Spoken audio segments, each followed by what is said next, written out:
pretty frightening to play against. As soon as I saw the Olaf locked in, it's like in the distance, I could already hear the sounds of thousands of keyboards pre-typing up a Gore Drinker Olaf post to go on Reddit after the game is done if 100 Thieves win.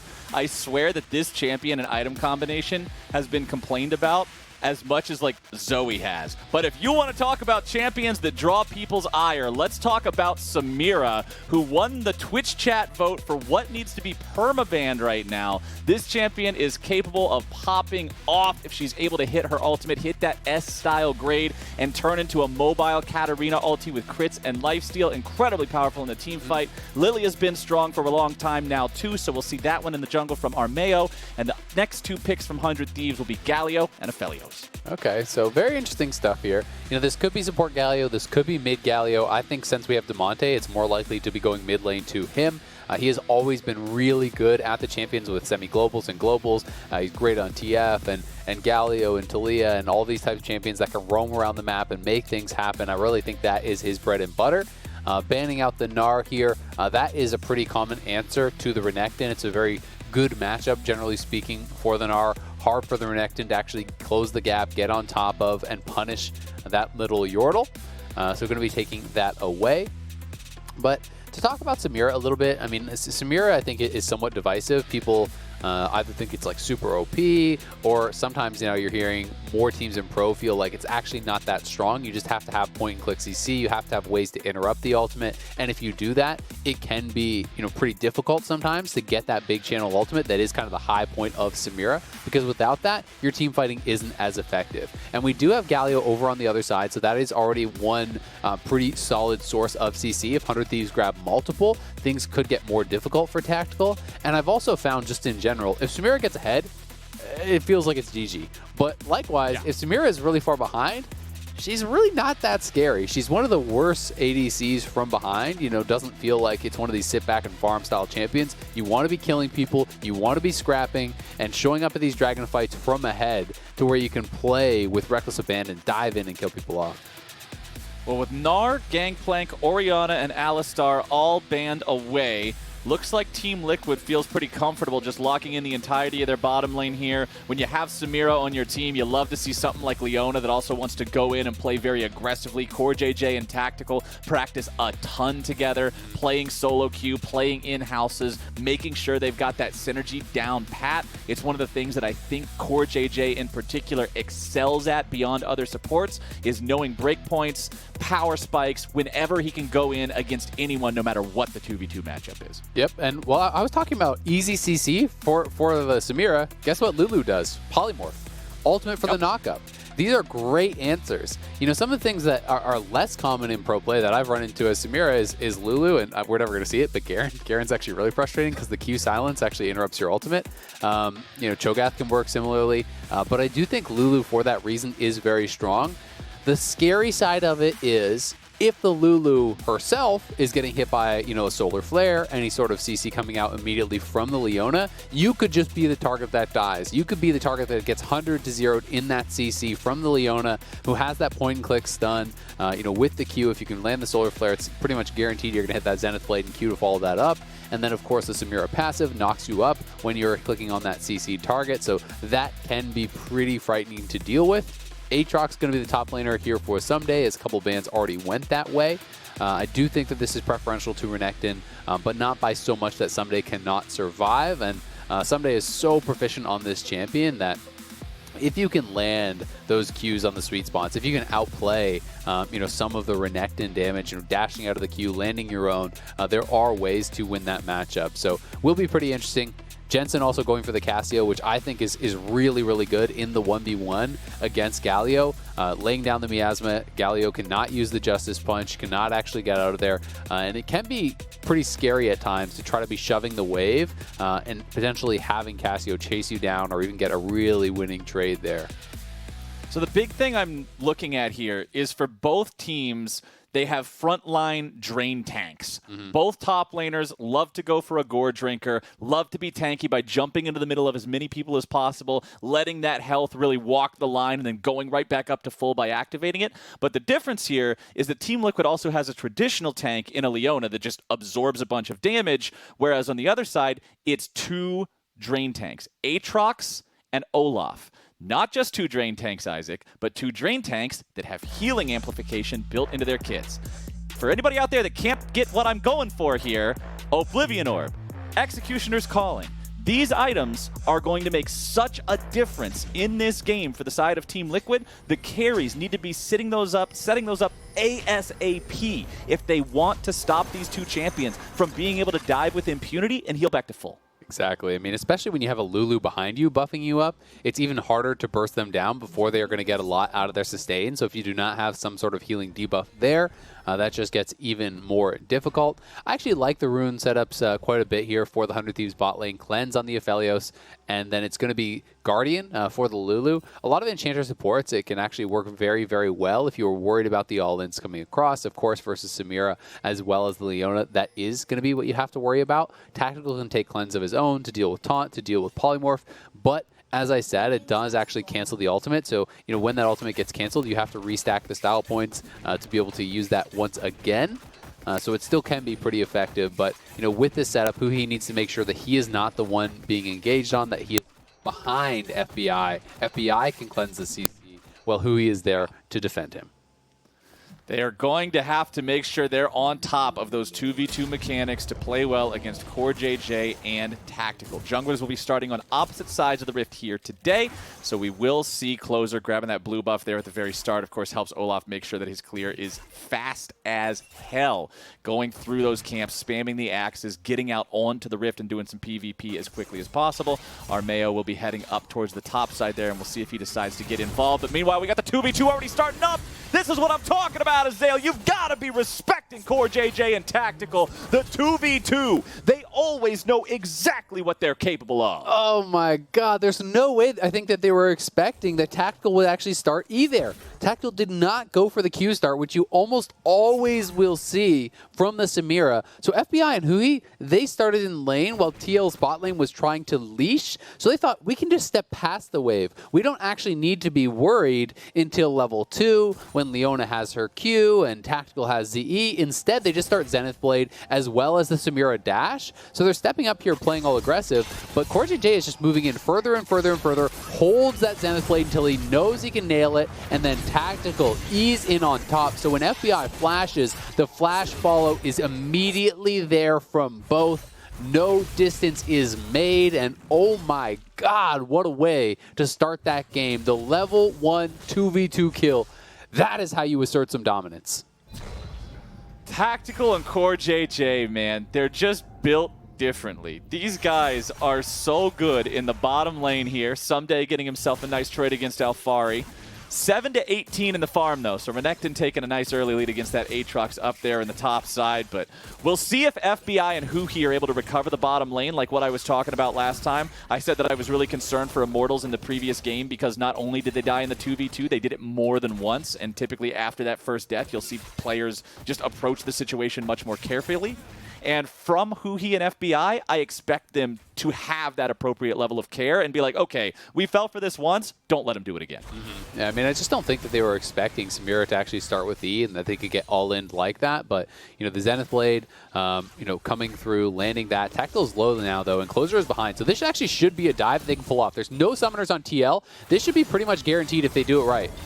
CoreJJ already going in there, looking to turn it right back around. Closer staying underneath the turret, going to be drawing the turret aggro. Flashing away, CoreJJ and Jensen looking to grab a little bit more. No Jensen has TP'd into the fight, but he's completely without mana. He's a caster minion. Cassiopeia does nothing in a situation like that. Double kill over to Aphelios as Jensen grabs a kill into Closer now. Alphari has teleported into the fight. FBI wants to run away, but the dice after the slice gets it done. And Team Liquid ends up making this a 2-for-2 trade. They do make it a 2-for-2, but they spent 2 teleports to make it an even trade. Neither of the solo laners responded there from 100 Thieves. So that is still a very big win from 100 Thieves. You know, Jensen came in with that early TP, but Cassio, as Cassio players know, early on has a lot of mana struggles, and he was already low on mana when he arrived, so they're able to actually respond to that. In this, the Honda performance play, we see this happening one more time.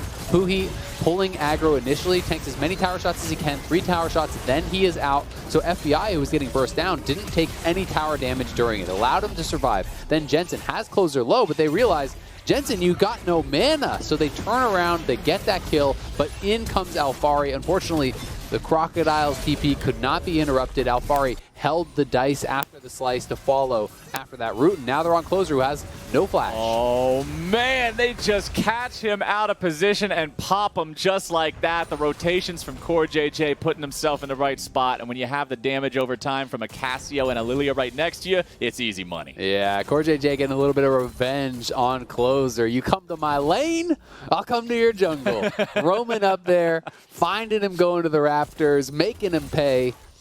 And a good kill there, from TL, getting another one back, putting Lilia ahead of the curve because Closer spent that time ganking instead of farming.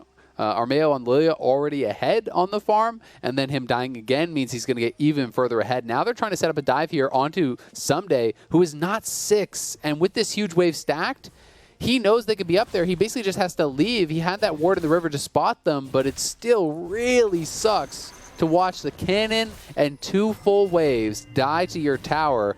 That is going to put him really far behind. Alphari also got a kill off the TP. This is actually a 3rd wave he's going to lose. Ssumday is going to be screwed.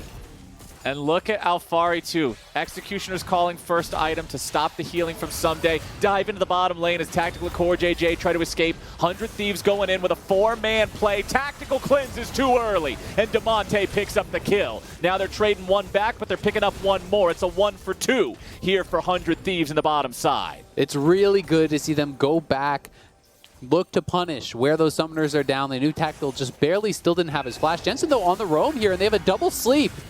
Jensen from the flank angle looking for the damage onto Huhi first, but that's not the right target, baby. Chop, chop goes the axes, and Closer gets himself a kill. That is huge. They just didn't have the damage to actually push through the Lulu, plus all the sustain coming out there from Closer on the Olaf. So again, they return to bot side. Yes, Ssumday got zoned off a lot of experience and gold up on that top lane, but they return down bot, they get a double kill, and then they kill Jensen, who overestimated his power here on the roam. Here is the initial play after they had known. Jensen went top, he's back in mid lane. They go for this, the nice double axe after the dash had already come through from Tactical, so that was guaranteed to hit. And then that early cleanse that you did call out here, I think he was trying to cleanse the slow, perhaps. It looked like a glitter lance maybe hit him, and he was trying to cleanse the slow to stay ahead of the taunt. Unfortunately for him, he could not get out of range of that. Does get hit by the taunt, does get taken down. Then Jensen on the roam here, looking for the ult, but not able to actually connect on the stun. Huhi was turned away from him, and then Huhi, with the stopwatch on the poison, puts the shield on his teammate, not on himself, goes into the stopwatch, survives, and allows Closer and FBI to get that kill. That is some great support play.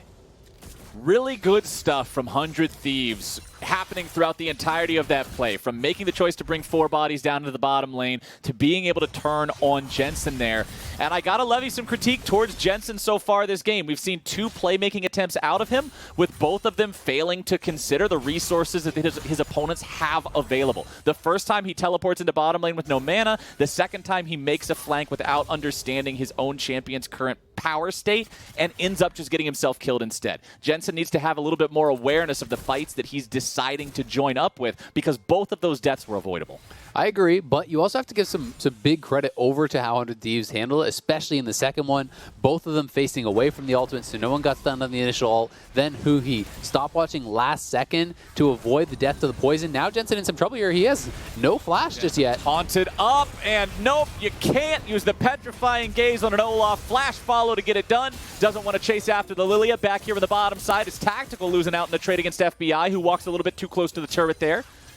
And 100 Thieves now leading in kills after grabbing the kill onto Jensen in mid. Yeah, and FBI's ahead, right? Yes, they got a lot of jungle help, but that is great teamwork from 100 Thieves to get him back into it. This game could have spiraled out of control. This is a bot lane that died 2v2 at level 1. And then, through some great ganks here from Closer, the roams from Damonte, they have gotten their bot lane not only back in the game, but they are now ahead with the additional kills that FBI has picked up. This will be TL's Dragon, but it's a first Dragon going down here around 10 minutes, so it's not really that big of a deal. You're not concerned about a rush towards Soul based on the pace of this game thus far.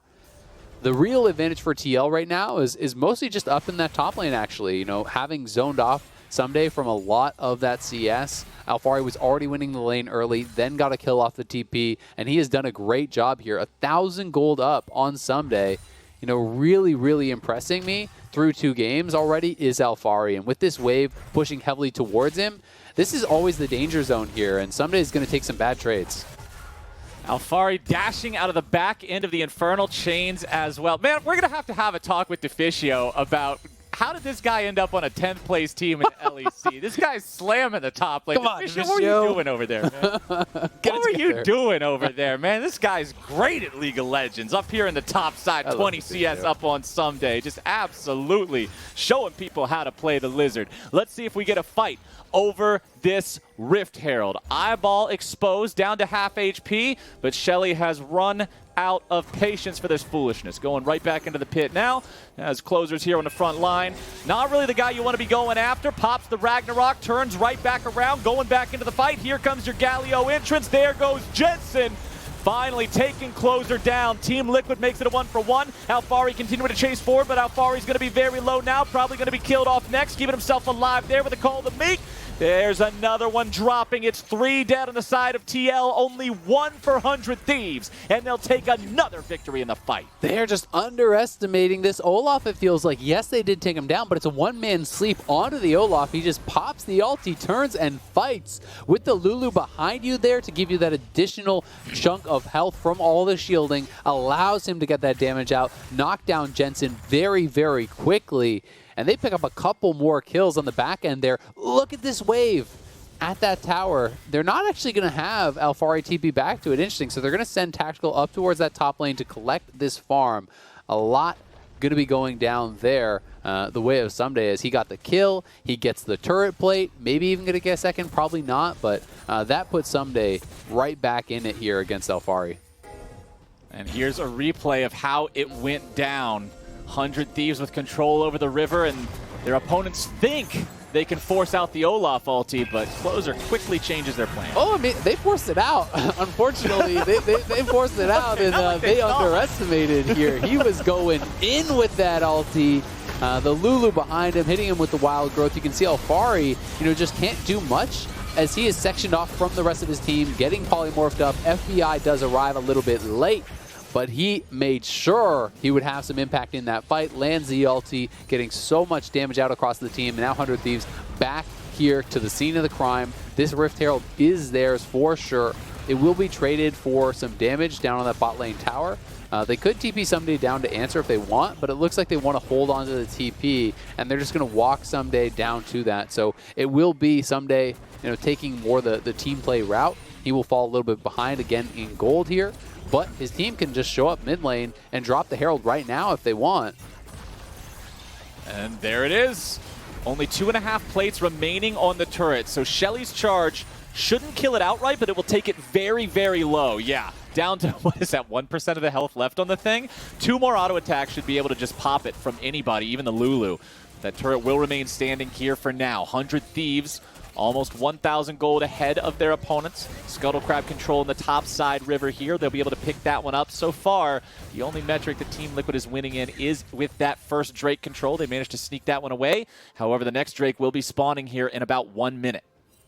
Also heading in Lizards. They got the Crocodile, they got the Snake, so that's looking pretty good for Okay, they're leading in all lizards. Crocodiles, snakes, and dragons. Yep. Team Liquid has the lizard advantage. Yeah, there you go. It's Team critical. Lizard. All right, if they ever need to do a rebrand, we change the horse to a lizard and just run with that. But right now, they got more important things on their mind, like trying to make sure 100 Thieves doesn't keep winning these mid-game fights. What is the answer, Isaac? Because we've seen 100 Thieves be more proactive in the bottom lane. We've seen 100 Thieves respond to situations better, like how they outplayed Jensen, and we've just seen them out-team fight Team Liquid, like we just saw in the topside river. So what's the sauce here? What's the magic answer for Team Liquid to start recovering from this? I think we might have a fight here, so we may have to hold off on that, but it looks like we'll peter out.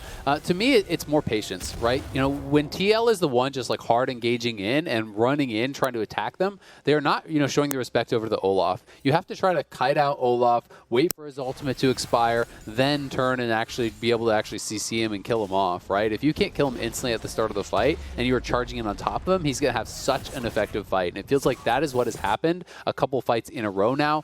They hit him with that sleep. But with Lulu behind him, with the rest of the team behind him, you're just starting the fight for him, right? Make him come to you. Make him run through Miasma. Use the ultimate early while he's not already in range. And then, as that expires, turn and commit to the fight yourself. Drake started up now by 100 Thieves. Team Liquid backing away from this one. Looks like they're deciding they just don't want to bother contesting for a single Cloud Drake. I mean, they're not going to go for that 4-0 Drake win condition. They know they're up against an Olaf Lulu like you're talking about, so Cloud Drake goes over to 100 Thieves, and it will be an Infernal Rift for the second time today. Okay, so we're going to get that Infernal. This will be interesting to see how highly these teams are prizing it. We do have carry junglers, obviously, on both sides, so it does kind of make the additional ADAP that much more valuable in general. I do think because it's going to be coming up so late in the game for an actual soul, we may see teams just be okay to give that up, right? You know, maybe you want to just try to get additional items on your Cassio. You're okay to sit back and farm it out, but the concern there is you're also giving more time for this Aphelios, right? Who's going to be late game Aphelios, buffed up potentially by Huhi here. He has some really strong carries to actually speed up and protect, so anytime you sit back and farm it out, there's also going to be advantages given over to the other side. 100 Thieves still keeping that lead right around the 1K mark. So at least for Team Liquid, it's not really ballooning any further. Liandry's Anguish completed for both Jensen and Armao. This item inflicts so much damage. When you read the tooltips for how much extra value you've gotten out of the damage directly dealt from your mythic items, a Lilia with Liandry's will often be topping the charts of a normal game of League of Legends unless somebody else in the game is just at 15 kills or something ridiculous. The value that Lilia is able to get out of that item is incredible, so Armao now having that one complete should be able to have a lot more impact here on the fights. Jensen trying to defend the tier 1 turret up here in the top side. However, a lot of Thieves are showing up here to try to make sure they can't do it. Meanwhile, Alphari going in on Ssumday here in the bottom lane in the 1v1, chases him away. And look at the health bar comparison. Ssumday hit him for about 57, and Alphari took Ssumday down to 20% HP. 100 Thieves returning the favor up here in the top side with more manpower. They take down the tier 1, but Team Liquid will quickly respond with the tier 1 in bottom. Yeah, man, Alphari is honestly just crushing right now. You know, he has been playing a really, really strong game. He went for the Blade of the Rune King rush. You know, mostly in competitive, I've been seeing people go towards their Mythic first on Aatrox, but I do actually really like this. It's very powerful getting the, multi-hit with your Empowered W, especially. You're getting multiple instances of that Blade of the Rune King proc. That, in addition to the early executions that you talked about, is going to make that 1v1 so damn hard for Ssumday. He does have his Gore Drinker himself, but he's just behind in gold. He's behind even a bit in experience, as we can see Alphari hitting level 12 now. And Alphari knows how to exploit this, knows how to play around it. So every time 100 Thieves are showing on the opposite side of the map, Alphari is moving behind the turret. He's zoning somebody off of experience, zoning somebody off of farm. It's not that somebody's just missing minions and failing at CS. He is getting pressured off of turrets by Alphari and his team. And Alphari with that 30 CS lead now, and you're talking about the build working out really well. And remember that those big moments that you always see from highlight clips about Gore Drinkers restoring somebody from 10% to 100% HP, that's in the middle of a team fight. It scales based on the number of champions hit. So in a 1v1, even if there wasn't Grievous Wounds, you wouldn't get that full HP rush from it. And with Grievous Wounds, it's just going to be a minor heal for Ssumday. So he's pretty much stuck underneath that turret, just having to allow Alphari to run the lane, hoping that if they TP into something, he can have more impact in the fight up there. Both of these top laners now positioned in the bottom part of the map do have those TPs ready and available to use. Jensen has his teleport ready to go. Damonte currently using a cleanse next to the flash there with the Summoner's Spellbook. Rift Herald alive for another 45 seconds, and 100 Thieves want to take this one down before it despawns. Huhi is going to run interference up here, just clearing out a couple of the wards, making sure they don't do anything cheeky, come close and try to steal this one away. But it looks like it should be a freebie here for 100 Thieves. Yeah, it's looking good for them, and Ssumday, really all he has to do is survive, right? As long as he's just not losing every turret and losing the inhibitor and everything, it doesn't really matter that he's behind, because his team is so much stronger in the 4v4. Alphari is up 1,700 gold, and his team is still behind 1,000 gold, right? So when you take both these players out of the equation, it means that the 4v4 is massively stronger for 100 Thieves. Huhi here to try to even the odds, make this a 2v1. Armao's coming down too, though. The odds were even, and they still favor Team Liquid. Alphari gets himself out. He gets the exhaust from Huhi. He's feeling all right. Didn't even have to use his own flash, and he walks away.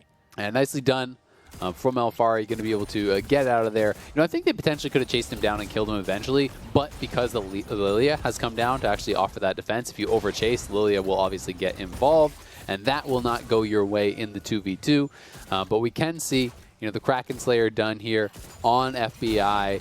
Double cleanse is available right now as Damonte is actually spellbooked over to that. And with Kraken Slayer coming through, once he gets the Hurricane as well, he's going to have so much attack speed, especially, if he's getting whimsied up for the additional move speed and attack speed from the Lulu. You can get through to those Kraken Slayer procs so incredibly quickly when you're being buffed up and amped up by this Lulu. And it's also interesting, you can see that it's Mikhail's. So Mikhail's rush here for Huhi, which I do think makes actually, quite a bit of sense in this composition, right? There's going to be Leona engaging, there's going to be the stun from the Renekton, the sleep coming through, even a Cassio ultimate. Like, there's always going to be something good for him to remove. And if he can keep FBI active in the fight between Cleanse and Mikhail's, if they're coordinating well with that, it's going to be so hard to lock down this Aphelios, who's going to be going nuts with a Kraken Slayer and Hurricane just AoEing through your team.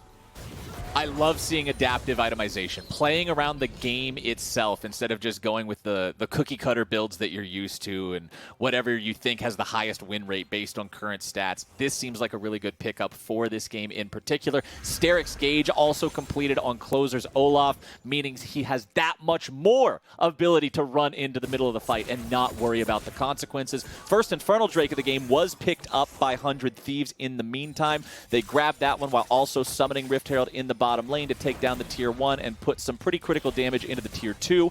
Baron is now on the map as we're just about 22 minutes in here, but not a lot has changed for the past 5 minutes or so, Azael. We're pretty much just watching the two teams farm up against one another. The gold difference hasn't really fluctuated too greatly. Everybody's sort of okay just shaking hands and scaling. Yeah, and I mean, I think that's because of what we talked about earlier with TL. They were losing every fight. Right? So they're saying, all right, screw this. We have good scaling. Let's play for late. Let's play for vision control. Let's make 100 Thieves make a mistake. Because TL really do excel and have over the last couple of years, generally, 100 Thieves, playing here, know that TL is going to excel in these slower games, right? So it's more on 100 Thieves to actually kind of push the pace. And they were doing that earlier on. They were getting all these fights, but TL now going to sit back, going to try to farm up, get Cassio to a really strong point, and look to make their opponents force something to happen. And because the Dragons started getting taken so late, there wasn't really any way to force much.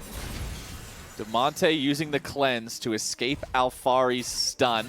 You can see that there was plenty of backup there from Team Liquid, so Damonte happy that he has that Summoner's Spellbook to get him out of trouble on that one. But Tactical now eating a lot of damage from FBI from a single auto attack. That's about, what, a quarter, a third of his health there? Tactical doesn't want to be dealing with that no more. Yeah, it's a lot, and they make that play up on the top side, but Damonte had the Spellbook cleanse, gets out. That was a high-value Summoner, to be honest, and down on that bottom side, it's going to be Ssumday getting that extra time to take down a tower. So Ssumday getting some additional gold for himself. He is staying relevant. He is ahead in experience now. Yes, he has been losing the 1v1 to Alphari. Did get pressured a little bit by TL's team, but he is hanging on there, and we'll see who is going to be able to get done more in the team fights.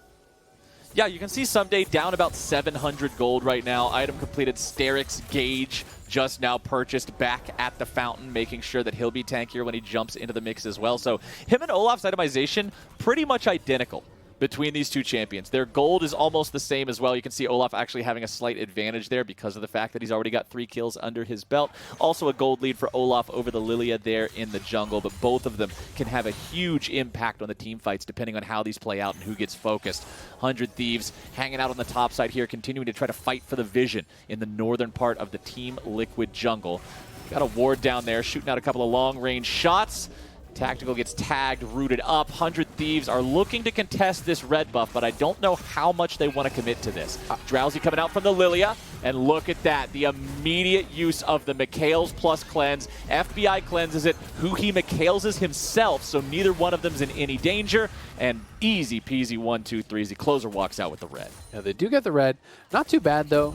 Getting out the Mikhail's cooldown and the cleanse cooldown, maybe TL can find something before those do come back up. I was thinking TL might be forced to use their TP off of Alphari, but 100 Thieves didn't want to commit. Now Tactical in trouble. He cleansed. Oh, Tactical already used the cleanse. He has to use the flash to continue to get away. 100 Thieves nearly finding the pick onto the Team Liquid AD carry, and they force those summoner spells out with 45 seconds before the Drake is about to spawn. This could have big implications for the upcoming fight. They're going towards the Baron now. Yeah, they could even threaten this. They have a tremendous amount of damage, but they are backing off now. Blue Trinket was put in the pit, so they know they're not on it. 100 Thieves turning for the fight. They're going for the fight right now. Nice two-man taunt coming out from Damonte. They've already killed off Tactical. Armao forced to flash away, but below 50% HP. Closer continuing the chase. The damage pours through, and Armao disappears to join Tactical back at the fountain.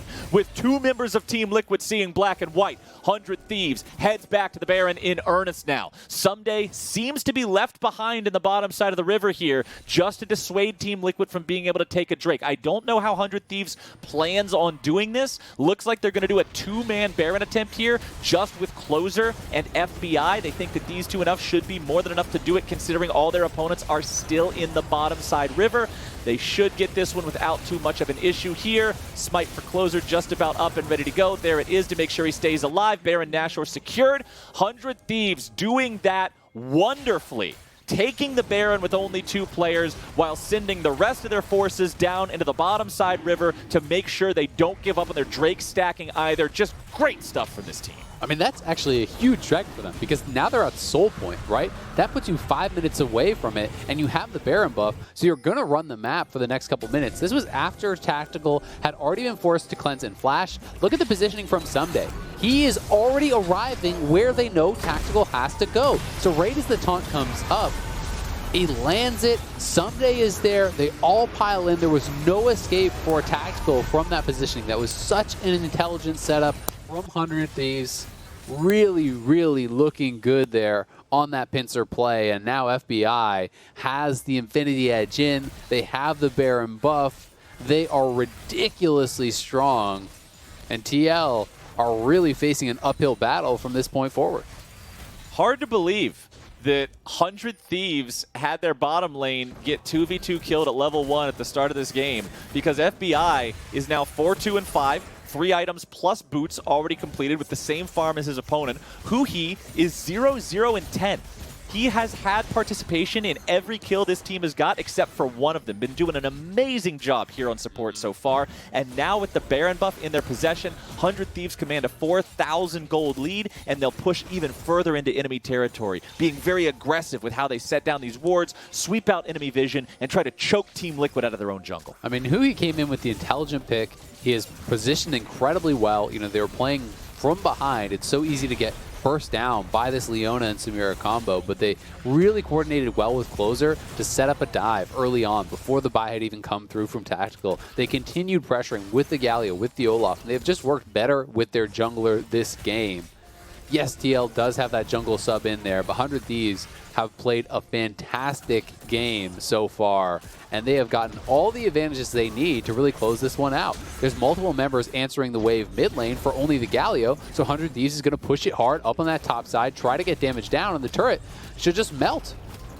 Here they go. FBI able to put in 10 or so auto attacks. That turret is gone. CoreJJ on the front line. Closer eating a little bit of damage as Ssumday is down to 1/3. Steric's already procced. Their frontliner's injured, but that ain't going to be stopping him. Flash away from Jensen, but there's your follow-up. Closer continues charging forward. Enemy mid laner already down. Enemy support to join him. Alphari tries to make some sort of a move on to FBI, but the FBI comes knocking on your door, not the other way around. 100 Thieves, 3-0, looking for the game win right now. Ssumday started to channel the teleport back to come back with the TP afterwards, but it doesn't even matter. He don't need to heal up. Everybody on Team Liquid is down, and 100 Thieves. Day 1, they looked fantastic. Day 2, things looked a little shaky, and in Day 3, they're returning to that beastly form yet again. They take out Team Liquid 16-6. Yesterday was just a bump in the road. They finish it off with a Bud Light ace, and we got a little bit of an idea why Olaf has been sitting on the ban list all split long. He was looking so damn strong, playing that very well with Huhi. It was so tough for Jensen to ever feel like really enter a fight. You know, there they wanted to try to engage because it was the 4 members top lane, 400 Thieves. They grouped up. They were looking for the engage, but it's Galio split off. He can join with the ultimate. Jensen flashes away, but it's the immediate flash follow, and then Huhi had saved his ultimate till after Jensen flashed. So Olaf flashes on top of him, knocked up by the wild growth, and just pummeled into the ground by the Olaf. Really, really impressive stuff from Huhi, from Closer. FBI really coming back into this one, and TL going to be frustrated with how that game went, I think, because they had such an incredible start, and for their bot lane to look so inert is so rare. You know, they're normally the ones dictating the pace. They're normally the ones running over the opposing team, but they got shut down pretty hard despite a great lead because of how well 100 Thieves played together. TL was not in position at the right time to answer these dives, to answer these ganks that really did get FBI and Huhi into a winning position. It was the work of many by 100 Thieves here to win this game. Yeah, between the collapse by the 4-man squad in the bottom lane, chasing the Team Liquid bottom laners away, the turn back on Jensen when he tried to punish, then the out-team fighting in the topside river. They had so many of those early to mid-game plays go their way. 100 Thieves seemed to have a plan from start to finish, and that plan earned them a victory over Team Liquid here in this matchup. On the other side of the break we're about to head to, we'll hear from Dash and Damonte for the Verizon post-game